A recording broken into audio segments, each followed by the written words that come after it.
मज़ेदार से शामी कबाब बनाने के लिए हमने एक कुकर में 1 किलो गोश्त लिया है बोनलेस। इसके अंदर डाली है 1 पाव चने की दाल।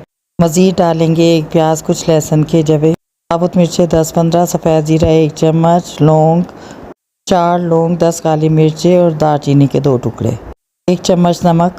इतना पानी डालकर वेट लगा देंगे कि ये अच्छा सा गल जाए। गोश्त अच्छा सा गल जाए तो दम की आंच पर इसका पानी बिल्कुल खुश्क कर लें। हरे मसाले के लिए प्याज, हरी मिर्चें और अदरक का टुकड़ा लेंगे। इसके अलावा थोड़ा पुदीना।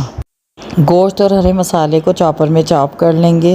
गोश्त के ऊपर हरा मसाला डालेंगे और साथ ही 1 अदद अंडा डालकर अच्छा सा मिक्स कर लेंगे। कबाब बनाएंगे हथेली में दबाकर, दरमियान से मोटे, साइडों से बारीक, कम ऑयल में बग़ैर अंडा लगाए फ्राई कर लेंगे। इस तरह के शामी कबाब बाज़ार में नहीं मिलते, तो इनका जायका भी बहुत बेहतरीन और ख़ास है। एक दफ़ा ज़रूर ट्राई करें।